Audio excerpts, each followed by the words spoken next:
Coming up this week on Meeting Minds, I have a fabulous guest that comes from a fabulous company that I think all of us are kind of like wanting to keep our eye on right now, especially in kind of the age of what we're going on with job changes and everything. You are not going to want to miss this week's episode of Meeting Minds. This is Meeting Minds with Charles Ide. Join Charles and his co-host Paige as they chat with leaders in today's events world on how you can take your events to the next level. Broadcasting from the IdeCom studios in Minneapolis, Minnesota, this is Meeting Minds with Charles Ide. Thank you so much for joining me here for another great episode of Meeting Minds. We are going to talk all about the idea of adaptability and evolving to succeed in the new normal. And for that, I have an industry expert, Gina DeVito, who is the head of global event operations at Indeed. Thank you for joining us today, Gina. Thanks for having me. Well, what a title that you have and what a topic that you are prepared to talk about. I know we have tons and tons of meat that we're going to go over, but with a title like Global Event Operations Director at Indeed, tell us about your background in events and how you got to where you are today. Yeah. It's been quite a journey. It's a very serendipitous one. I don't know about you, Paige, but I certainly was not the 18-year-old who knew what I wanted to be when I grew up, or what my calling was. I didn't quite figure that out until I was in my mid-20s or so. What I figured out first is what I did not want to do. And that's what I was doing in my mid-20s. And that was restaurant management. It wasn't fulfilling to me. So I did some soul searching and believe it or not, this is going to age me, but I actually found myself looking through the wanted ads. And if you remember, if that's such a thing, and I saw an ad for an event management course being offered at a local university. And I thought to myself, this is interesting. I could do this. And long story short, I took the course, and at the end of the course was offered my first event coordinator job with the instructor who owned her own event management company. From there, and I would recommend this to anyone trying to break into the industry, I did a ton of volunteer work, a ton more of networking.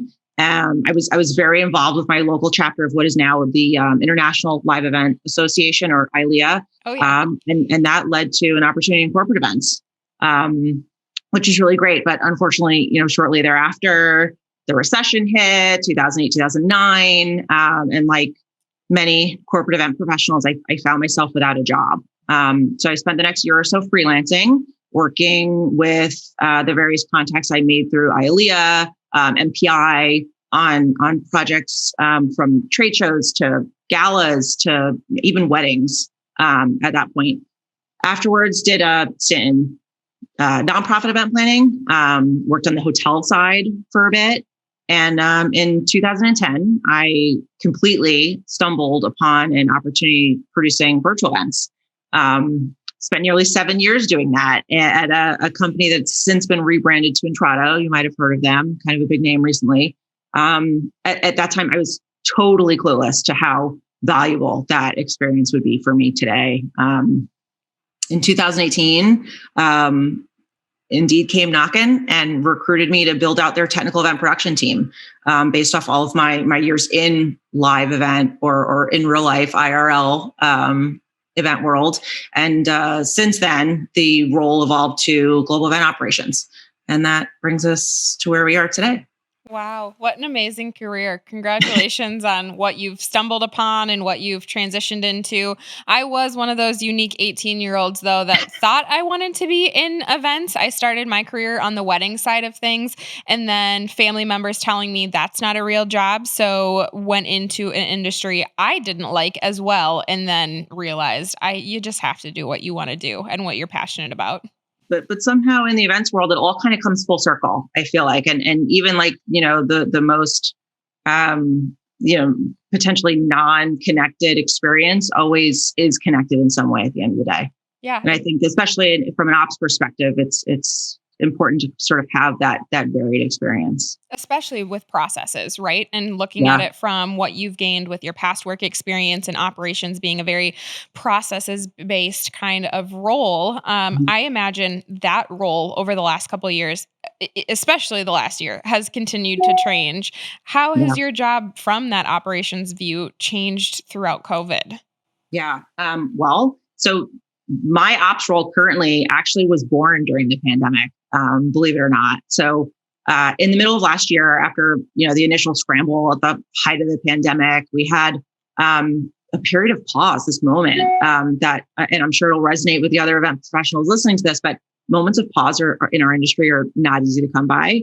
But we took it as an opportunity, more or less for like a spring cleaning moment, to revisit our event programming, to ensure we're properly aligned to business objectives, and then taking an even bigger step back, asking the question, are we, as a team, set up to best support these programs and the business? And the answer was no. We had previously been set up to support our events separately by type. So we had a sponsored events team, a brand events team, an executive events team. And then there was my team, the technical event production team, which was supporting all three of those teams from a production, audiovisual, and tech standpoint. This meant that the markets, or our stakeholders, were working with multiple people on their events. And the feedback that we received from them was that they preferred to work with a single point of contact who was dedicated solely to them and their unique market needs. So we restructured to support that into a team of event strategists aligned to the markets, a team of event producers to execute, and a team dedicated specifically to our flagship event, Interactive. From there, we identified a greater need for support from just a general operations perspective. There were 26 of us, and my team, which was always built to support the other teams, already had this unique bird's eye view perspective of the global events team as a whole, which is so crucial for an operations team to have. So it made sense to build off of what we already had, and so we made the decision to expand our support from just supporting production and tech to supporting operations, encompassing, all of our data analytics needs, our performance reporting needs, forecasting, tech stack maintenance, all the special projects, and last but certainly not least, our beloved Indeed Events website, which is what we consider our digital storefront. So to sum all of that up, we say our team puts tools in toolboxes. Wow, that's amazing. What a interesting synopsis of everything that you kind of cleaned house during the last year. It's crazy to kind of say coming up on a year when we were I first know. doing these podcasts during the pandemic, now that it's a year coming up. But I remember being so frightened by the state of our industry going into this moment in these next couple of weeks a year ago, and now coming out of it with so much clarity and new tools in our team's Mhm. toolbox and new relationships. And I think so many of those big organizations did take that period of pause that they hadn't ever gotten before and used it to their advantage, Mhm. assessed partnerships, assessed their partnership list and what that might be. I mean, for any organization that's maybe still struggling with how to approach that, what's a piece of advice you can offer? I mean, I can walk you through kind of how our team got to that place, because it was really a journey, and navigating the recovery and getting from point A to point B, or should I say Z, really, this whole year. Our team's road to recovery, I feel like, is very much aligned to the 3-stage framework that's outlined by the Event Industry Council in their business continuity guide. The Event Industry Council is a governing body over the CMP. But those 3 stages are assess, adapt, and accelerate. So at first, after, of course, the initial scramble to cancel everything in our massively full event, spring schedule, which unfortunately included our flagship event, Interactive, which is typically held in May, in person in Austin over 2.5 days. Our leadership team regrouped, and we had to ask ourselves a bunch of tough questions. And it was, what skills or knowledge do we need to thrive in now a virtual first world? What tools or technology do we need to execute on this successfully? How are we going to operationalize this? What does business look like in the new normal? And what cross-functional partnerships do we need to lean into? All of the things. And from there, we put pen to paper and trying to avoid the P word, adapted. And we started, the reality was the hard reality. The majority of our team never planned a virtual event. And that's all we were doing. So there was a clear need right up front for reskilling and upskilling. So we enrolled some of our team in the DES course offered through PCMA, the Digital Event Strategist course, and circulated knowledge through trainings, toolkits, and info share sessions. We evolved our event programming and developed a brand new, fully virtual first program that we packaged up and deployed globally across our markets in time for Q3 of last year. We also, small operational things. Well, this was a big one, but we onboarded a project management platform, Asana, and a new communication tool, Slack, to streamline and organize workflows and just provide more transparency across the team than we've ever had before working in the silos. In partnership with our marketing technology and email ops team, we work to expedite an integration between our conferencing system, which is Zoom, everyone knows Zoom, and our marketing automation system, which is Marketo, to automate lead routing and streamline acquisition, ensure we're privacy and security compliant, and all while still offering our attendees a straightforward on-brand registration experience supported by our website. And for the first time, and this was a big ops piece, we developed forecasting methodology and went through, capacity planning exercises to ensure we were properly resourced to support changing business needs. And in the end, like I mentioned earlier, we made the decision to reorg, and we reorged the team to best support the new strategy and approach. So that brings us to accelerate. Once we had our plans in place and the groundwork was laid out, we put our foot on the gas and push forward with a focus on fine-tuning our strategy, global scalability, automation, consolidation, all of the things that make a global event program successful. And now where we're at today, we're committed to continuing to check in on our progress quarterly, not just with our team, but our stakeholders, and iterate as needed because we're still, evolving towards the recovery. So with that reorg, is that stemming from the assess, adapt, accelerate? I'm still learning those 3 A's: assess, adapt, accelerate, and figuring out where that acceleration is taking you. If it's going to be some virtual events in the future, hybrid, what that in person, what those stakeholders want. From a very macro, high level overview, what changed and what kind of perspectives came out of that for you? Sure. Well, from an ops role, from a day to day, my I don't really have a day to day from an ops perspective. Priorities are forever changing and shifting, and things come up all the time. But for me, I read a lot more. I research a lot more. As simple as that. Trying to keep my finger on the pulse of the industry and staying on top of the recovery, trying to anticipate what's next and make sure my team is prepared for it. By the way, if anyone has a good crystal ball vendor, I'd love their contact information. Preach. Maybe we all could use one right now. From a macro perspective, nearly half my time, and I think this has been sort of the catalyst behind all of the changes and all of those moments. Half of my time is spent sifting through data and telling stories with data. Data generally is hugely important for events and marketing, but it's crucial more so now with budgets being scrutinized, and we're really relying on it when making decisions about the work we will and won't support, and how we prioritize resources against it, and taking that further, how we're approaching the recovery too. The forecasting tools, all of this data, along with just industry trends and what we're reading out there, is been our guiding light throughout all of this. Yeah, that's really interesting. Any of that data or industry insight you're able to share on when you guys might approach hybrid or in-person events, or what you're trending to see?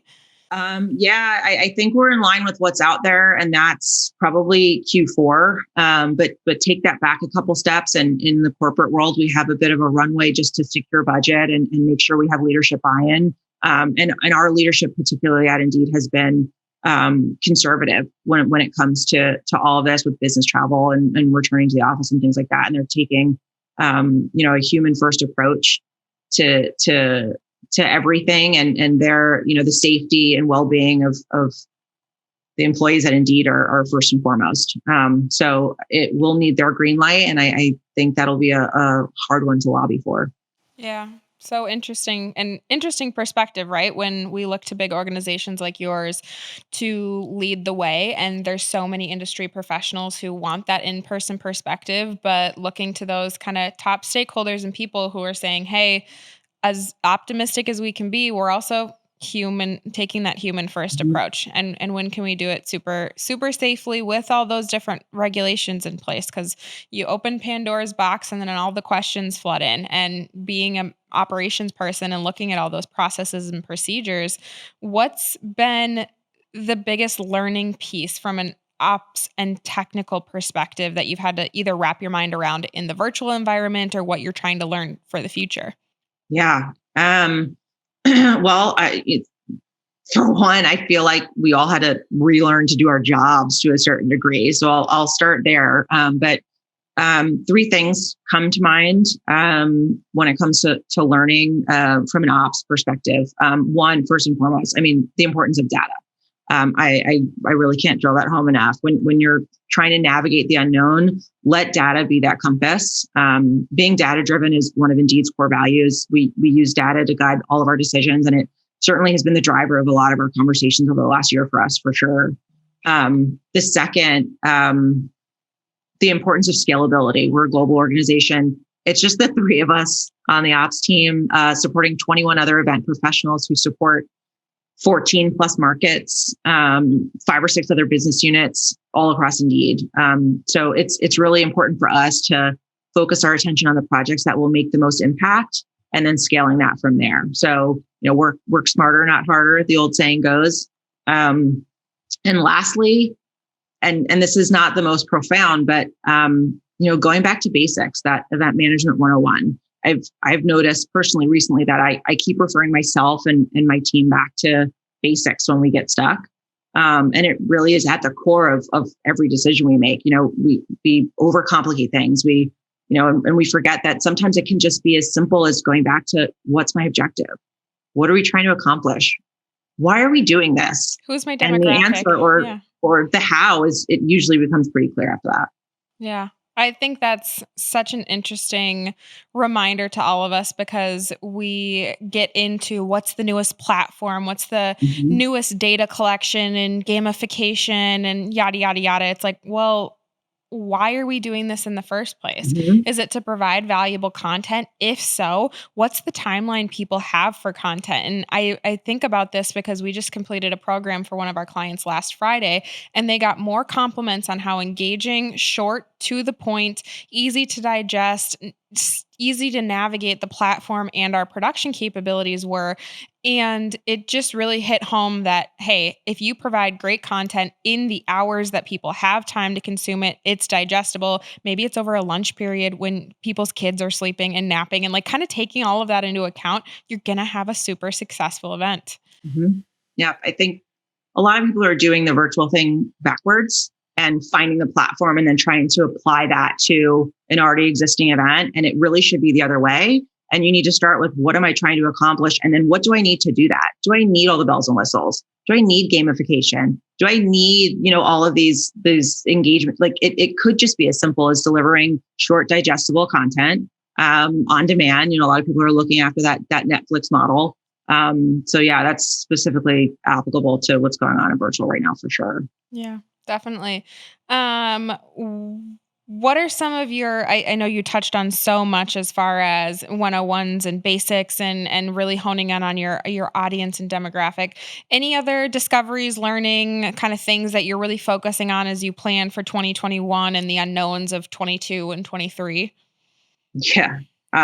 I'll start with 2021. I have not gotten to 2022 or 23 Okay. at all, mentally either. But so a big focus of mine, of my work right now in ops, and from a tech standpoint, is accessibility compliance. And this is coming down the pipe.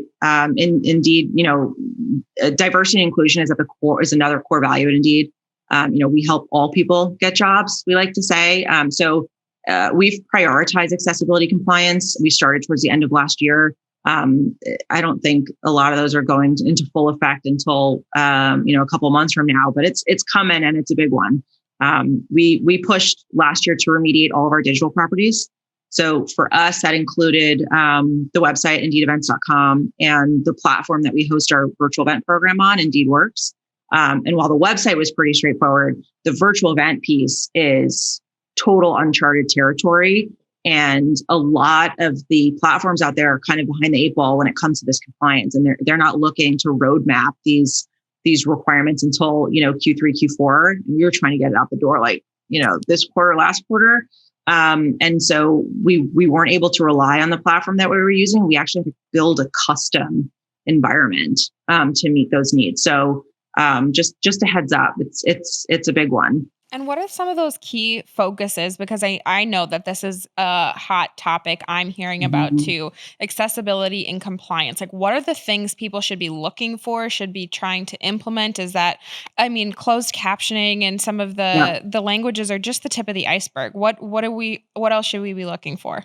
I could probably talk to you about this for hours. It is such a deep rabbit hole to dive down when you ask about that in virtual events. But yes, captioning for sure. But you want to make sure that your events are navigatable through screen readers, and you can tab through them, and there has to be titles behind all buttons. Things that event professionals don't think of. This was an entirely new education for all of us, and one that took quite a few months to get up to speed on. And thankfully we were able to lean into our production partner too on that one. But I couldn't sum it up if I tried into a couple of things. It's a vast whole new world of capabilities. So taking your advice on more research and more reading, and just telling everyone out there to go do your reading and information and just start to digest what you should be expecting to include on that accessibility and compliance, especially if you're an event planner listening who works for a large organization, that your leadership's probably going to ask you about it. So maybe get your research under the belt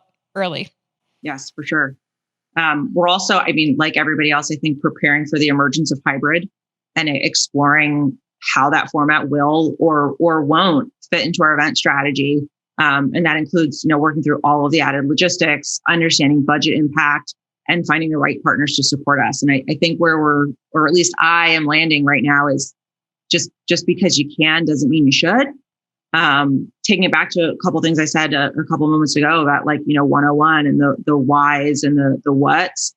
Hybrid is its own thing, and it needs to fit with your purpose. And don't.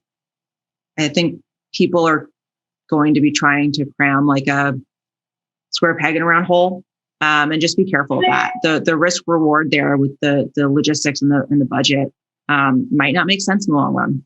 Yeah, because again, a whole nother podcast in and of itself. How do you budget and how do you plan for a hybrid event? From what we know on a production side of things, as we're quoting hybrid events now for Q3 and Q4, not only do you have your platform, but you have everything you need for in-person. And then you have your separate elements you need production-wise for your virtual experience. And then the marketing and communication that surrounds each of those different audience and touch points. It's like, you're planning two at the same time. So just be prepared. Don't jump into it if you don't need to, but also get ready for all the additional infrastructure you're going to need.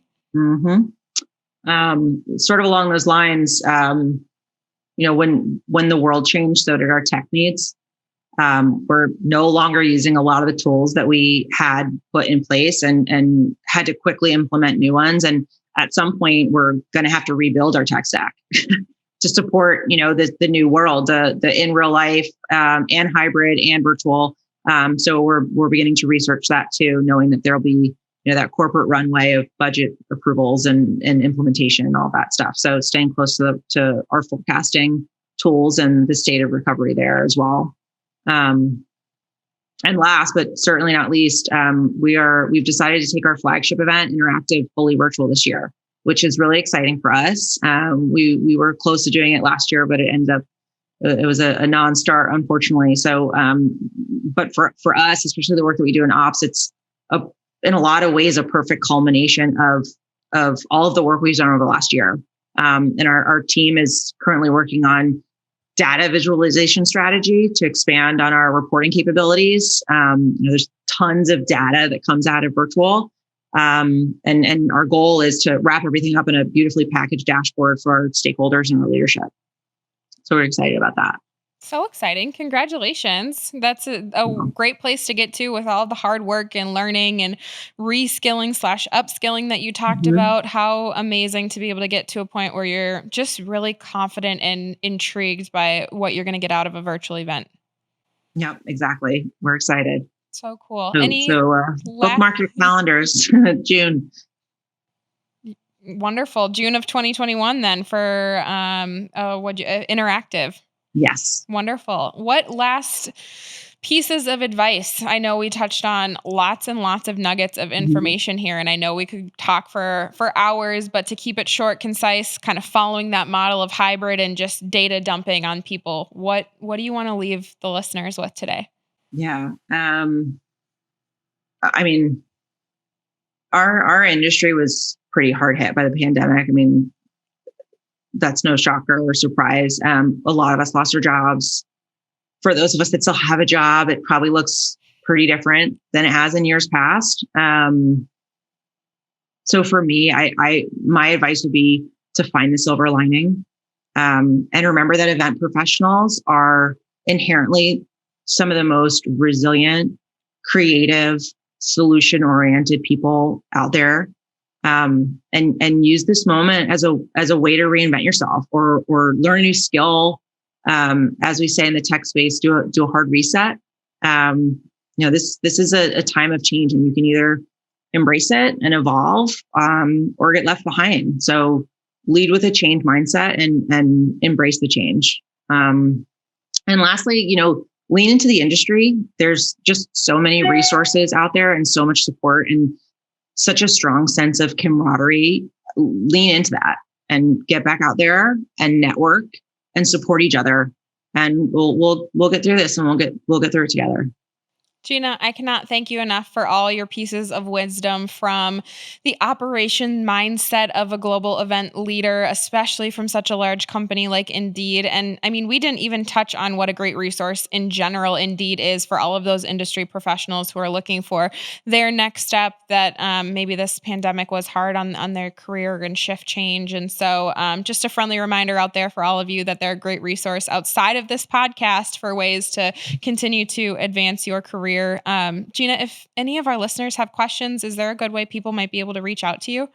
Yeah, I'm on LinkedIn, or I'm at gdevito@indeed.com. Reach out anytime. I'd love to help. Wonderful. Thank you so much for sharing your insights. For those of you listening, make sure you follow us on Instagram for bite-sized information and pieces that Gina talked about in the podcast today. Make sure you follow us on LinkedIn. We try and keep that up to date, especially when we launch episodes just like Gina's, and make sure to tag her and great images of the episode. And tune in next week for another fabulous episode of Meeting Minds. Thanks so much. Thank you for listening to Meeting Minds. Meeting Minds. Brought to you by IDCOM Event Production, changing the world one audience at a time. Follow IDCOM Creative and Meeting Minds podcast on Instagram. And check out meetingminds.org to find show notes for this episode, past episodes, and inspiration. As always, please subscribe, leave a review, and tune in next week for another episode of Meeting Minds.